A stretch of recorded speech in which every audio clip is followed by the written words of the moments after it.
With the upcoming Star Wars film, The Last Jedi, I had thought of the possibility of making a video about why Kylo Ren is one of my favorite characters, or why Rey's parentage doesn't really matter.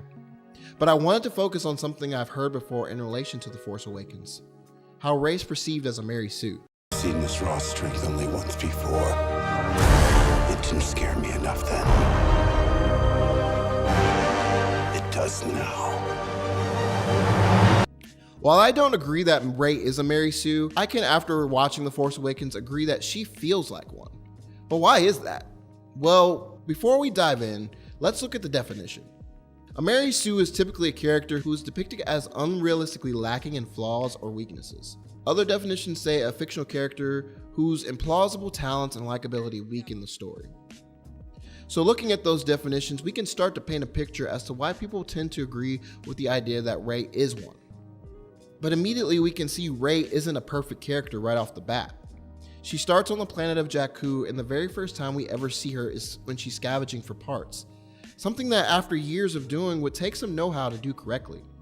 But we know she's been doing it for years because we see her left on the planet as a child. So it's not unbelievable that she would know something about the Millennium Falcon when we first see it. We'll use the Force. That's not how the Force works. We also see her make mistakes.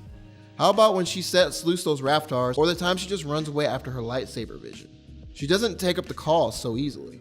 But Micah, what about the fact that she's able to use the Force so easily, huh? Well, I think that honestly one of the coolest aspects of The Force Awakens for me is what the movie doesn't tell you, and where you can insert your own little nuggets of information.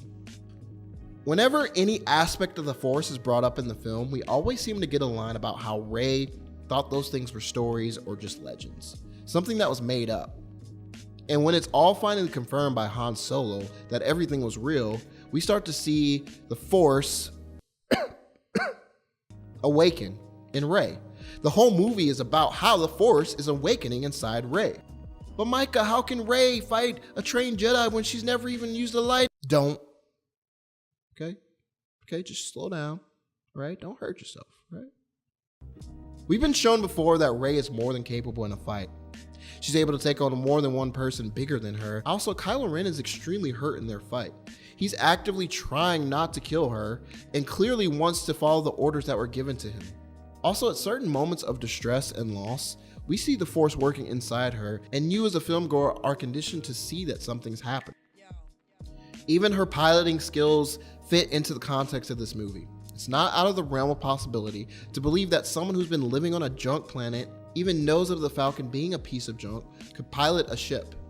So now that we have a perfect ironclad reasoning as to why Rey isn't a Mary Sue, let's get into why she could be perceived as one. Well, I think one of the main factors is into why people think she's a Mary Sue. She's constantly doing things we normally expect other characters to be knowledgeable in.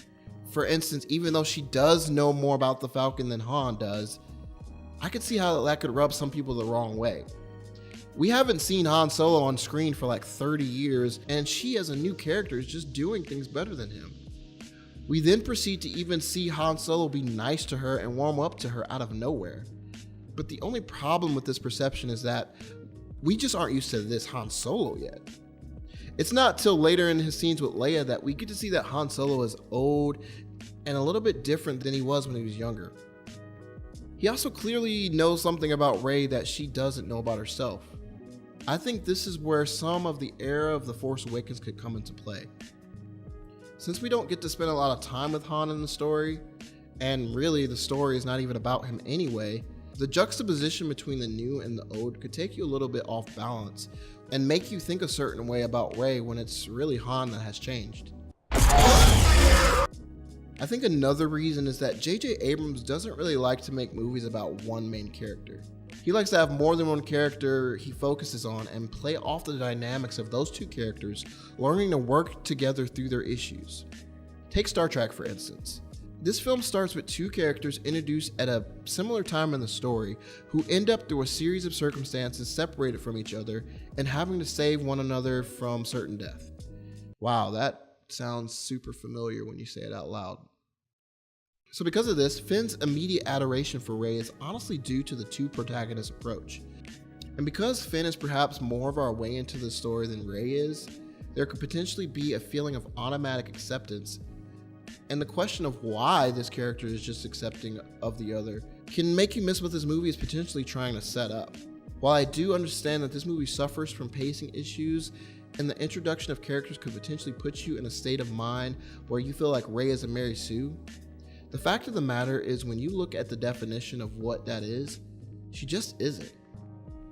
She isn't unrealistic and she has flaws. Nor do I believe her likability weakens the story or takes away from the otherwise amazing movie. There's never a moment in this film where she makes a 1 in a million shot. Great shot, kid. That was 1 in a million. Or works outside the rules established by this movie. Hey, but let me know what you think. My review for The Last Jedi will be out as soon as possible, so look out for that. Also, make sure to share this video or any others with people out there. It goes a long way with the growth of this channel. And as always, make sure to like and subscribe for future content. Thanks.